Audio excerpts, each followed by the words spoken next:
Aujourd'hui, on va voir ensemble comment étirer la partie basse qu'on appelle le membre inférieur, ce qui va correspondre à la cuisse, la jambe et le pied. Je rappelle les règles d'un étirement.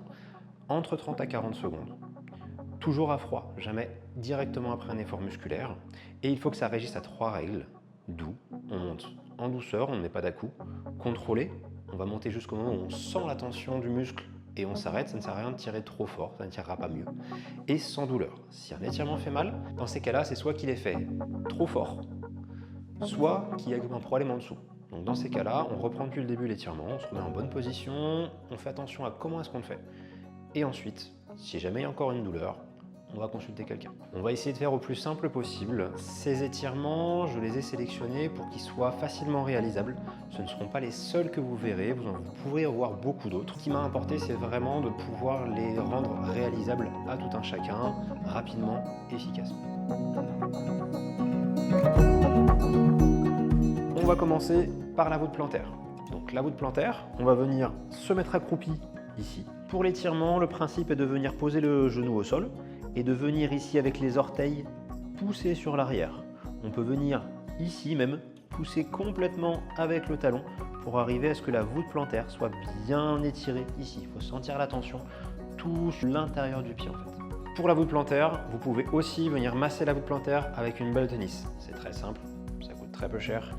En rentrant soit le soir, soit au bureau, si jamais vous avez un poste avec beaucoup de piétinement, de venir mettre la balle au sol, d'appuyer le pied en venant faire des petits mouvements circulaires, puis d'avant en arrière pour masser les tendons de la voûte plantaire. On passe maintenant à l'étirement des releveurs du pied. Ce sont tous les muscles qui vont être sur la face avant ici du tibia et qui vont participer au fait de relever la jambe, qui peuvent déclencher des périostites pour les coureurs. Donc celui-ci, on va venir s'accroupir et venir étirer le pied en flexion plantaire ici comme ceci. Pour l'étirement des releveurs du pied, on va venir planter la pointe du pied ici et on peut venir déjà avancer ici comme si on voulait redresser la cheville pour étirer et sentir la tension sur le long ici du tibia. On peut venir deuxièmement aussi sur un niveau un peu plus important, se mettre ici, le pied bien dans l'axe. Il faut faire attention à ce que la cheville ne parte pas sur le côté, bien dans l'axe ici, et on va venir appuyer avec sa fesse sur le talon.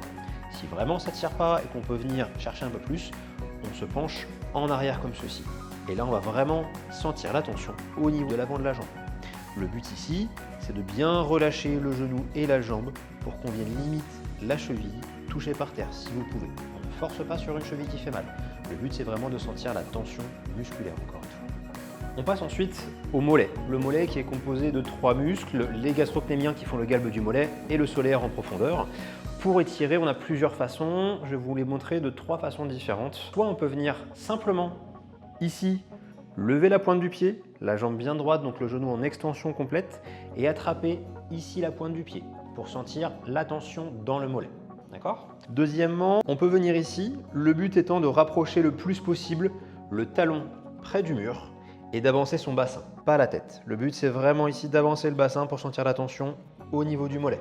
On peut venir rapprocher l'autre pied pour sentir vraiment la tension. La troisième façon possible, et je pense pour moi la plus simple et la plus réalisable, il suffit d'avoir une marche, ça va être de venir mettre le pied qu'on ne veut pas étirer sur la marche complètement et de venir mettre le pied à étirer, en tout cas la jambe à étirer, avec la partie la plus large du pied sur le rebord de la marche. Et on va venir fléchir la jambe droite ici pour laisser tomber l'autre jambe au niveau du talon et sentir la tension au niveau de l'arrière du mollet. Nous passons maintenant à la cuisse. Pour la cuisse, 4 groupes musculaires. On va commencer avec le quadriceps.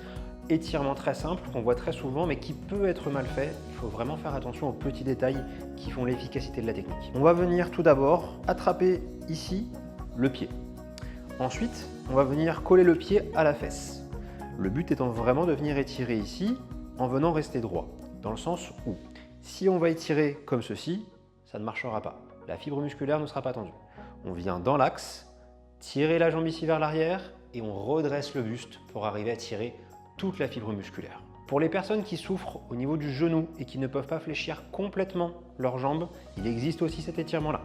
Vous venez poser le pied sur une table, un lit ou quoi que ce soit. On va essayer de poser le plus possible l'avant du pied, pas trop loin au niveau du pied. Et on va venir descendre ici au niveau de la jambe. Si on s'avance un petit peu, ça nous permet de ne pas fléchir trop la jambe et de venir étirer quand même. Le but étant vraiment pareil, toujours de rester dans l'axe. On passe ensuite à l'inverse, les ischio-jambiers qui font l'arrière de la jambe.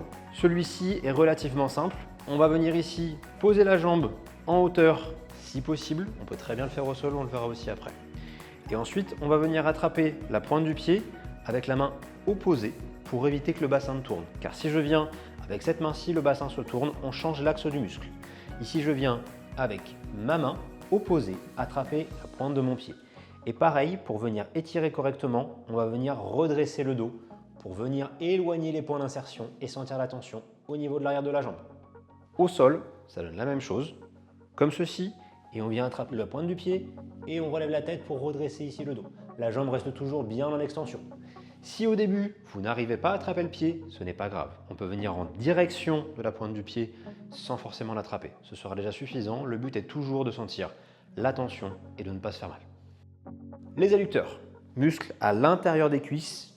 On va venir écarter les deux pieds, qu'ils soient bien dans le même axe, ça c'est important, et qu'ils restent bien au sol. On va venir descendre d'un côté à étirer. Si jamais ça ne tire pas suffisamment, on peut venir écarter tranquillement les pieds, comme ceci. Le buste doit toujours rester bien droit et on descend pour arriver à sentir la tension au niveau de l'intérieur des jambes. Pour les fessiers, deux types de fessiers, les fessiers superficiels, grands et moyens fessiers, et les fessiers profonds qui sont les pelvis trochanteriens qui sont vraiment en profondeur, notamment le piriforme qui peut déclencher un sanglant sciatique. Pour les fessiers superficiels, le but va être de venir ici, alors on peut passer la jambe, on peut la garder aussi en fonction de la tension qu'on va ressentir.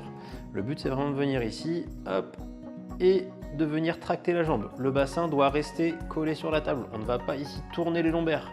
Ici, on vient sentir la tension au niveau de la fesse. Pour le deuxième étirement des fibres profondes, on vient plier les deux jambes, passer une jambe au-dessus de l'autre. C'est cette jambe qui va venir être en étirement. Et on va venir passer une main ici au niveau de l'intérieur, une main à l'extérieur. Et en fonction de la tension, soit on vient attraper la cuisse, soit le tibia si on peut y arriver. On relâche bien le dos et la tête. Et on va étirer en tractant vers soi, comme ceci. Et le but, c'est toujours de bien relâcher la zone à étirer. Le dos, les fessiers, les jambes, les cuisses, on les relâche, on les laisse tomber. Le but est de sentir la tension au niveau des fessiers et possiblement au niveau de l'arrière de la cuisse.